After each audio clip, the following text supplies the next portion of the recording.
Hey, yo, Baba, today we have horror movies that actually scared me. Part two. You know, I think we can all agree. A lot of horror movies just aren't that scary. But lying beneath all this mediocre, not scary stuff are gems.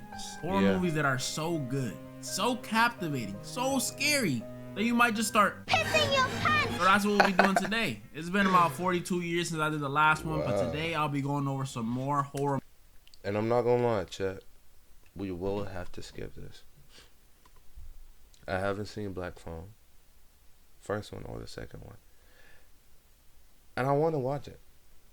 I've been skipping out on the kill count, the ending explained videos. Shout out to them. You know, Foundflix and James Anjanese. But I just haven't gone around to watching the first one. I know the second one is still in theaters, but like, so I'm sorry. We're gonna have to skip over this whenever he covers this segment. Movies that I actually find scary. Yes, Derek, horror movies that I find scary. I have to make that clear. And in the end, I'll go over one of the scariest movies I've ever seen. I know it's not gonna be Weapons. Weapons was a good movie.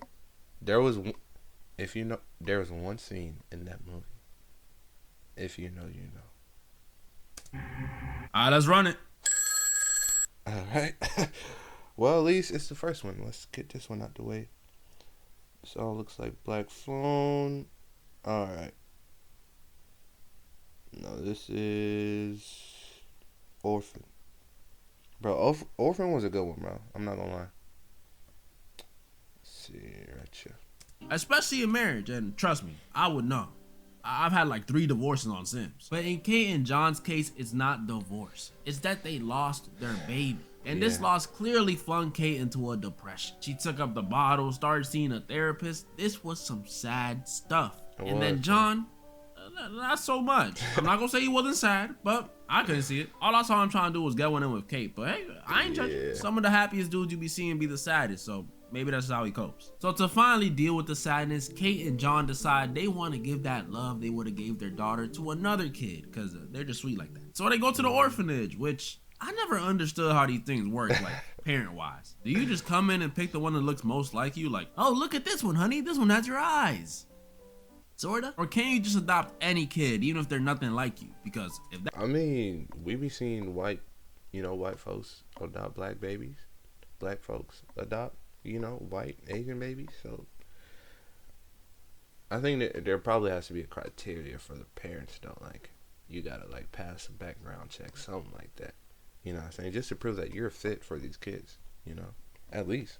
that's the case, I know exactly what I'm doing. I'm gonna just line up all the kids and tell them to race. Fastest one coming home with me. You my ticket out, buddy. And Kate and Hey, man, that's taking me back, bro. That's taking me back. Back in, elementary. I would like to say I was one of the fastest kids at recess. Yeah. You know what I'm saying? But as we age, new kids come on and yada yada yada. I was still among the fastest, but I wasn't the fastest anymore, sadly.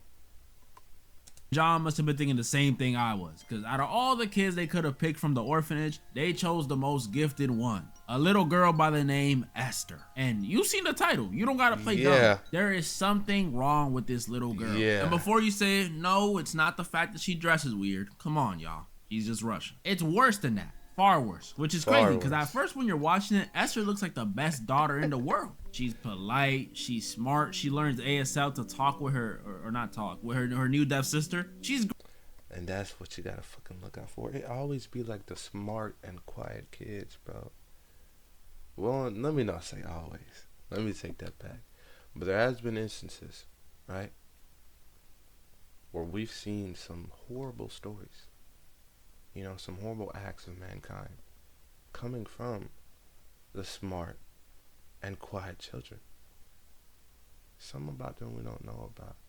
There's a handful of them that in the silence, in their internal dialogue, is just,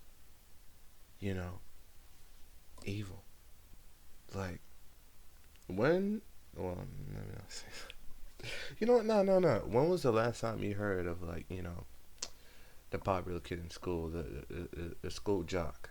I don't know, like the class clown. You know, heading up to school. When was the last time you heard a story like that? It's always a kid that's being picked on. The one that's a bit more reserved, keeps himself, and thus gets alienated. I was just saying. But then again, grown ups that Loki was me for a period of time. When I came to the States, that definitely wasn't me for like a cool week. Like I legit was not talking to anybody at all. I mean, there was somewhat of a language barrier. We still spoke English, but I had an accent and it was pretty heavy back then. And I mean, I'd never been in America, so I just kept to myself. But eventually, you know, people would come up to your boy, chop it up, and now, hey, years later, I still know one of them to this day. The homie. Yeah. I'm quiet and reserved at first.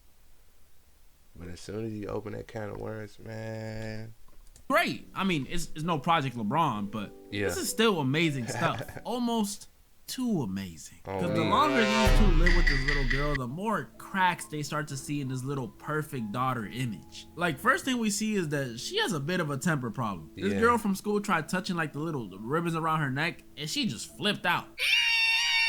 Like, all right, maybe that's a Russian thing too. And then there's the scene where she walks in on Kate and John coping with their loss, if you get what I'm saying. Yeah. And instead of being traumatized like a normal kid, she just stares. What kind of? And Freaked out. that's not even the weirdest part about that one. Because after Kate saw that Esther saw them, she feels the need to give Esther the birds and the bees talk. So But Esther she knows ball. And we find out why. she pulls up on her. Esther, when two people love each other very much, they want to show. Yeah. Yeah, I know they be.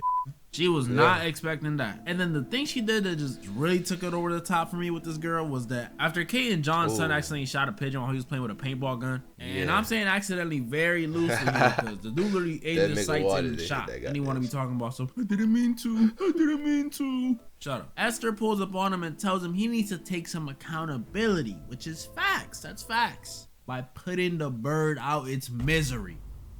Damn. Oh my goodness, that's cold, but you are 9 years old. What are you talking about? And the kid, Daniel, obviously couldn't do it. Telling me to kill a pigeon? What are you talking about? But guess what? Esther does it. Maggie! No hesitation or nothing, just bop. There is something wrong with this little girl. And Kate. Hey. You know what this is reminding me of? Chainsaw Man. Reze.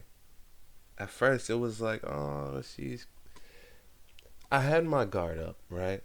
When you told me out of every phone booth in that town, you found the one that Denji's in. She was like, oh, you're cute, yada, yada, yada. I was like, I don't know. I don't trust this girl.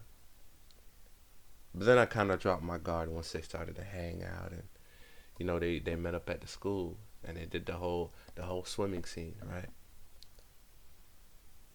But then we saw the crack. She was getting chased by that psychomaniac. And up there on the roof, even before he even ran at her, she got to, she got to tweaking like that. I was like, ooh. And then she put that nigga in a headlock. As she's choking him out, eyes wide open, up, looking at the raindrops falling all in her. I knew she was different. I knew she wasn't who she said she was. Same shit here, bro. This is one of the movies, bro. I feel like Orphan was Loki one of the first scary movies that I seen as a kid. I forgot who even showed it to me. I feel like we probably watched it together as a family. Oh man, we had it on DVD too. Wow. She eventually realized something is up too. So she starts doing some digging, calls the orphanage to find out what's wrong. And see, if I was the parent, I'm calling too, but I would have just said, forget figuring out what's wrong. I would have just called up, hello? Can I Yeah, so return this? mine just killed a pigeon. Y'all do refunds or And Kate doing all this Y'all investigating do returns or exchanges? How's that policy? actually made things worse. This is when things get scary. Because if you thought Esther's antics were bad before, you don't even know. Because remember, I told y'all, Esther is a smart girl. Very smart. So when she gets wind of Kate's plan to find out who or what she is from Sister Abigail, she decides to handle it in a very calm and tactful way. Nah, I'm just kidding. She Yeah, kills her. she Yeah, off even that with bitch. all them cracks from earlier, I did not think this 9-year-old was capable of murdering anyone, much less a nun. That's like double evil. And it doesn't even end there. Because after that, she only continues to do evil stuff. She Yeah. destroys the memorial Kate made for the daughter they lost out of spite. She burns down the family treehouse to dispose of all the evidence. And this last thing she did had me genuinely scared. Y'all remember Kate and John's son, right? Daniel? Well, before Esther burned down the Yeah. treehouse, Daniel saw her hide the evidence in the treehouse. But Esther saw that. So she pulls up in his sleep and tells him, if he says what he saw Yeah, to she gonna cut that anyone, nigga dick she off. gonna pull up on him again and cut off his hairless balls. His balls? I don't care what no one says. Freddy, Jason, and She was not playing either. She was dead serious. That bitch had a fucking gizzo, bro. Michael A never said something that scary to no one before. I was around this kid's age when I first seen this movie, so that threat felt like it was at me. Had me sitting there clutching my nuts in fear. There is something wrong with this girl. And the worst part is no one can prove anything because she's 9.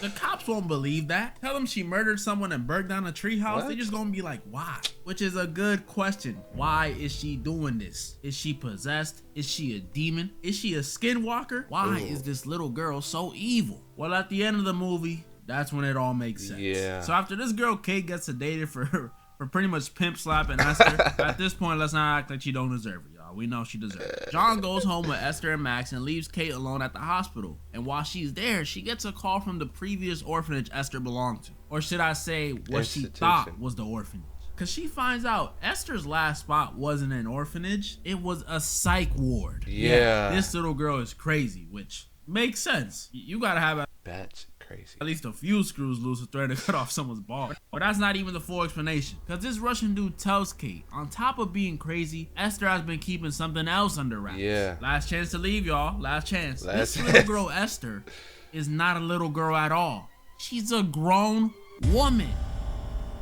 Fucked up teeth and everything. Crazy. Apparently, she looks like this because of some genetic dwarf thing. But my mind was blown when I first seen this. Like, this is some weird anime stuff. Yeah. On point. She's not a model, she just looks like a model. Actually, she's 3,000 years old. Like, bro, that like, and then when you found out this was based on a true story.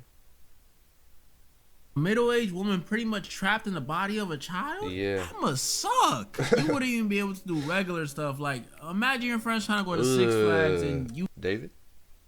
can't get on anything but the kiddie rides because you 35 in the body of a 7-year-old. That would be horrible, but that's how it is Hell for Esther. no. But that still doesn't answer. Why would she go out her way to look even more childlike? Why Yeah. is she trying to live with people? Well, the reason she did all this stuff, you know, get adopted, torment Kate, was for one reason. A twist again. Cool. The reason she did all this was because she wants John. Yeah. Ugh, I know she's Yeah. really an adult, but this don't feel right. This whole thing from beginning to end was just Esther trying to get herself Yeah. a man. And there's just so That is crazy.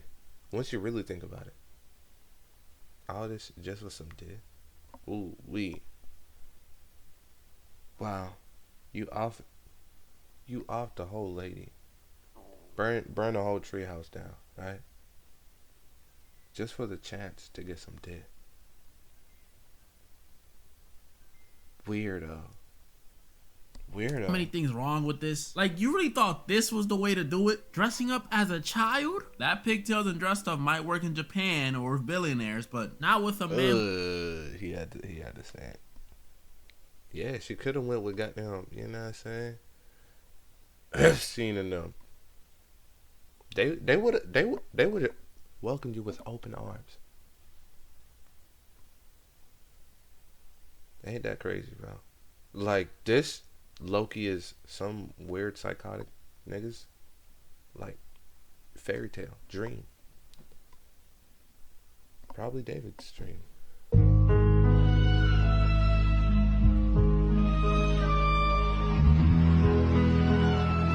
But not too much. Innocent until proven guilty, right? Okay. Who's trying to adopt you, bro? Come on, that's gross. And that's who it's the scariest for, Yeah. at least in the end. Because remember, they went home without Kate. Yeah. So when they get home, John has to deal with Esther, who he thinks is just a Russian kid he adopted, trying to riz him. I'm saying this that's junk is gross. fucking She over here gross, talking bro. about some, but you said you love me. Ugh, seeing someone get rejected is cringy enough, but seeing a father reject his daughter, fuck. That's something I thought only dude. Like, what the fuck are you talking about? Bro, she had a whole mural of like, what is it? Glow in the dark painting of her and John. She legit was freaked out to the max. Freak man, yeah, that's me. Who's in Arkansas had to deal with. I don't want to see this. Messed up part is that dude John doesn't even figure out that she's been fooling him that whole time. I mean, Yeah. maybe he did because he saw her without her makeup when she stabbed him to death, but I doubt it. Kate rushes home after figuring out the news. I mean, obviously she's late.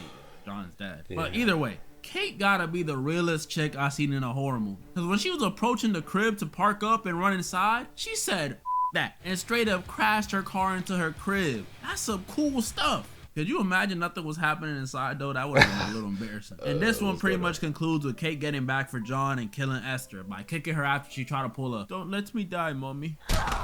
And I know I just talked hella about this movie, but Orphan, it's still not close to being the scariest one. I'm sorry. A movie that And you know what's crazy? There's an orphan too. I didn't watch it. I haven't watched it, I should say. And I think the same actor plays Esther. I don't even know how. She legit just got. Oh, I think this is the backstory. Yeah, right? Yeah, I think Orphan 2 is like a prequel to Orphan. Like before she got adopted by John and what her name, Kate? I don't know. Wow. is though is Barbarian. Ooh. This was a good This one. one was actually suggested by one of you guys a little while ago. And let me tell you something about this movie. This movie is not only scary, but it's weird. It is weird. Movies I thought were weird for type of weird. And that's actually what I was saving it for. But here it is. So this movie's about a girl named Tess who's staying at an Airbnb in Detroit. I ain't saying nothing. Except this Airbnb got some weird stuff going on in it. First of all, when this girl gets there, she finds out someone else was already staying there. Yeah, A dude at like, that. bro, And are because you- of some event going on in the city, she has to stay with him. Oh, heck nah. See, I'm a dude, and I'm sleeping amongst the rats before I even think about sharing a crib with literal Pennywise. That's his actor, y'all. Look at him. Yeah. But that was only the first.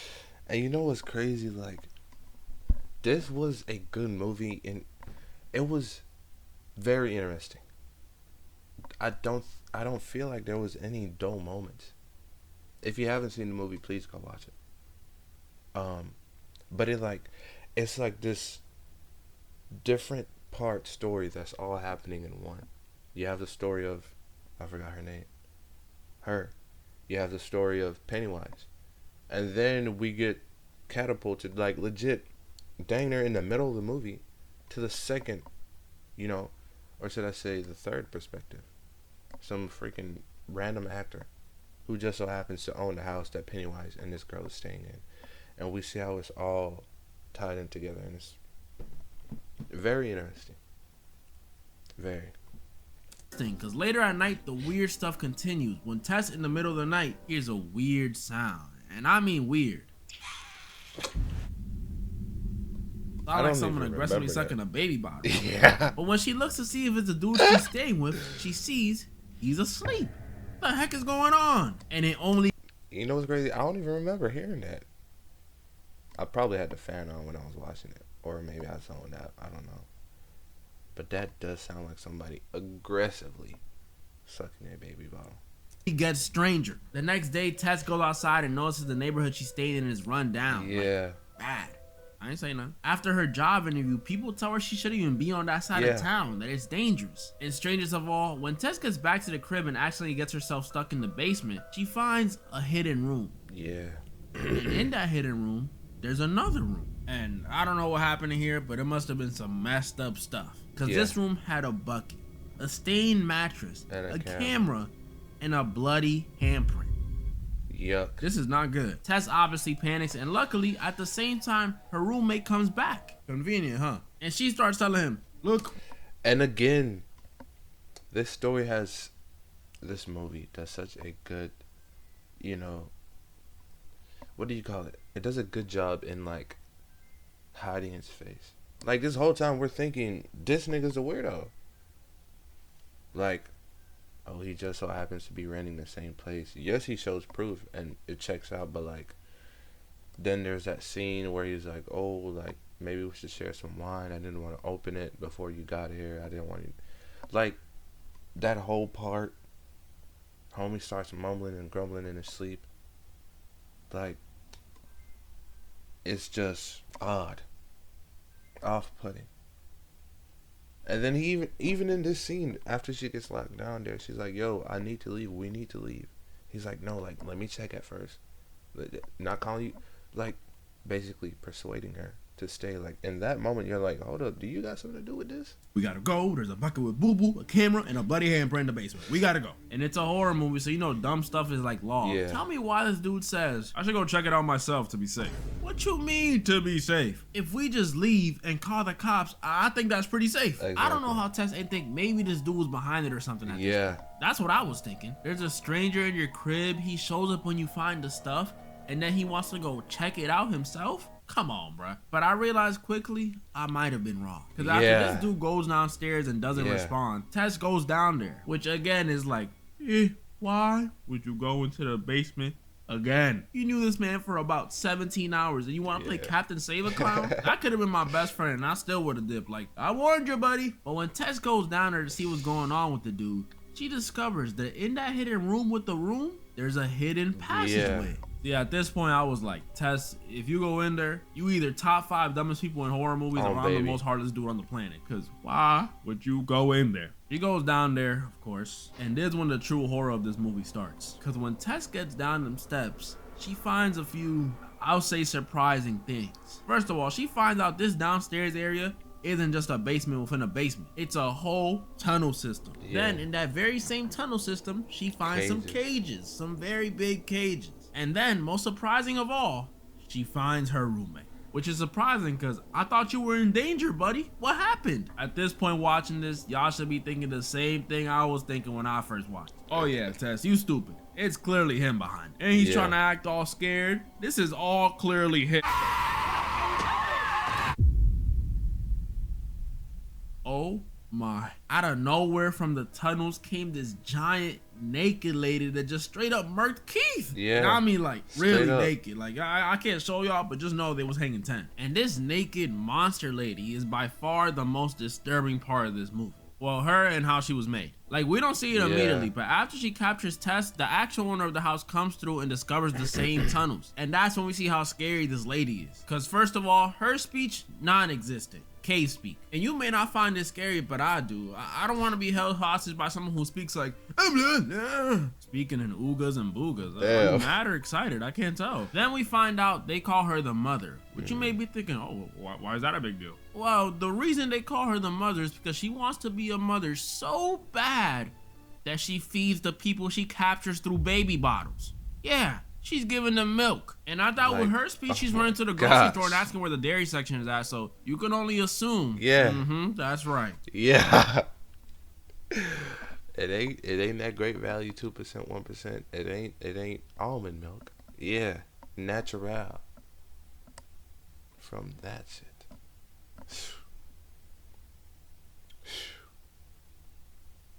Like, bro. Oh my gosh. I hope he talks about the scene that I was finna bring up. That's her milk. That's disgusting.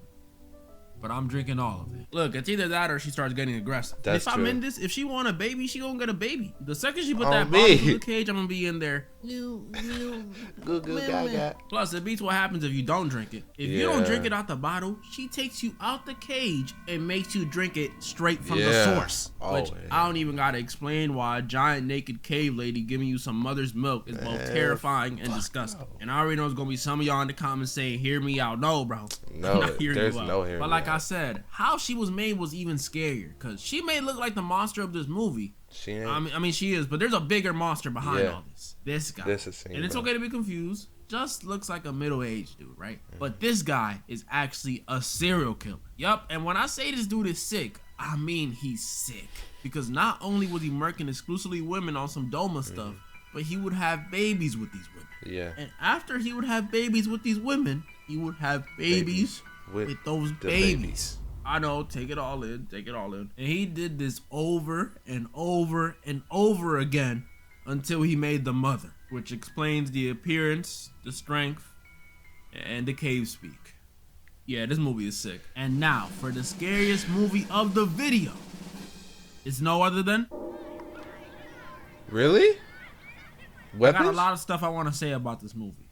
First, Warner Bros. Hold this is fair use. Now, before I even get to how I feel about it, you gotta know this movie is special. It's about missing kids like the Black Phone and directed by the dude who made Barbarian. And it shows, because this movie was probably the scariest experience I had in a movie theater ever. And Really? I've seen a dude get jumped at the theaters before. If you ain't never seen it, this movie's about a small town where a classroom of kids go missing under mysterious circumstances. 17.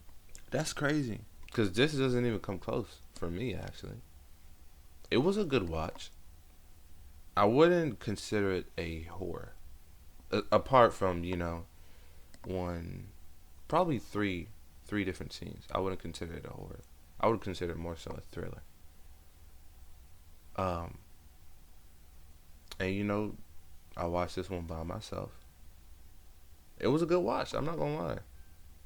But it kind of had me unplugged. If you've seen the movie, the scene where the dad is basically dreaming, and he goes over to the house, and he sees a legit M4 floating above the house, doing a 360 like it's in a COD loadout menu. Pretty girls walk like this. I was like, yeah, no, I'm gone. At that point in time, I low-key unplugged. I was like, yeah, I can't take this movie serious. And then there was that one scene.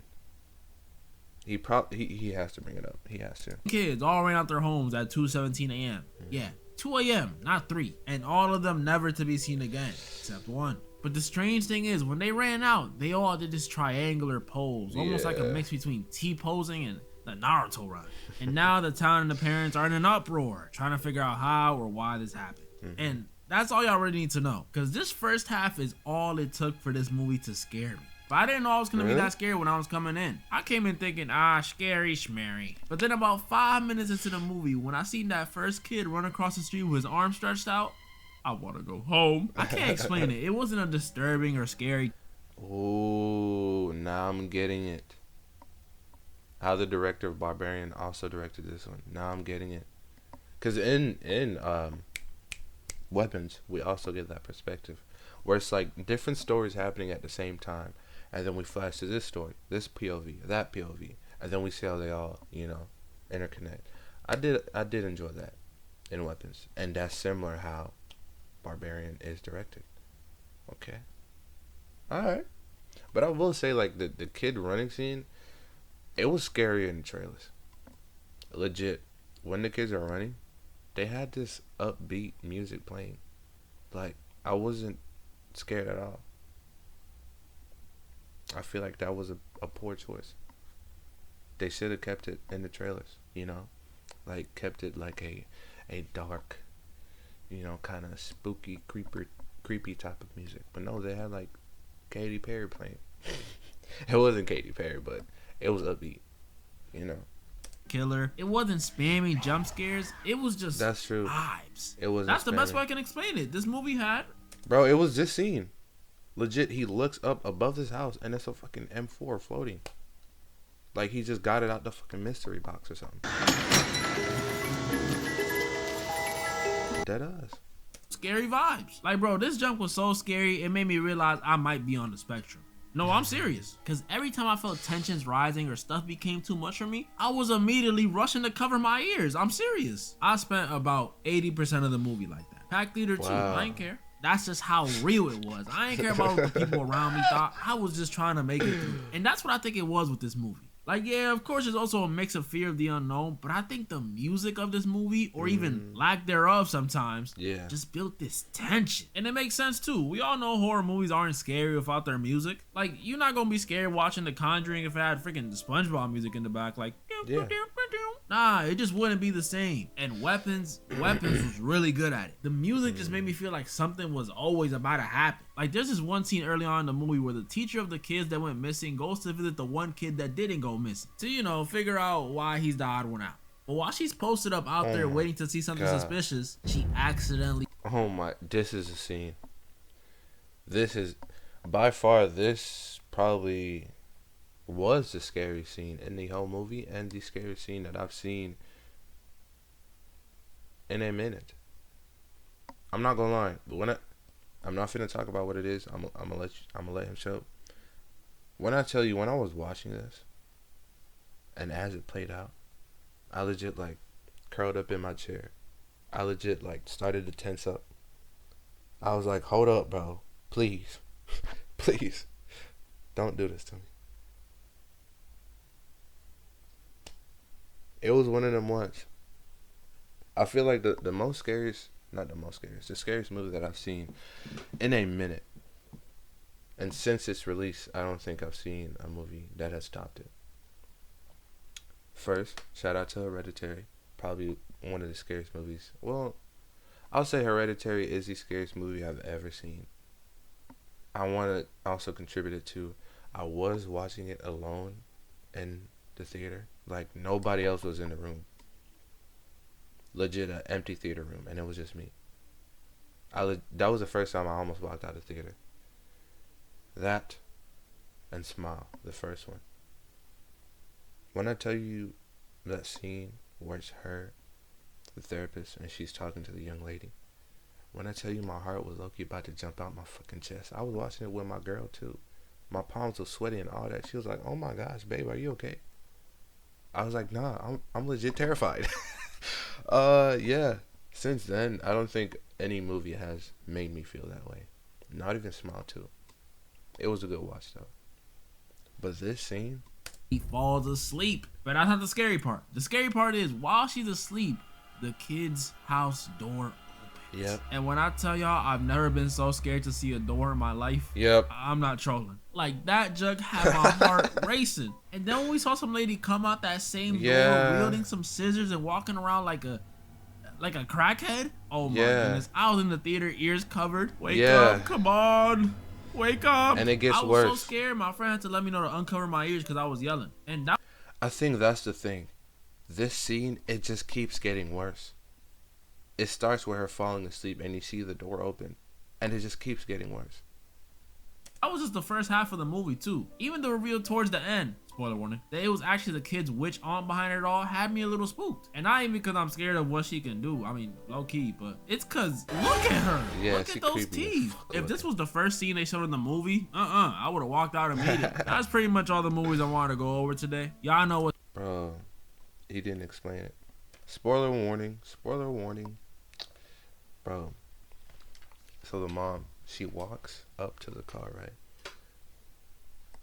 The bitch still knocked out, right? She's on the other side of the window. She stares at her.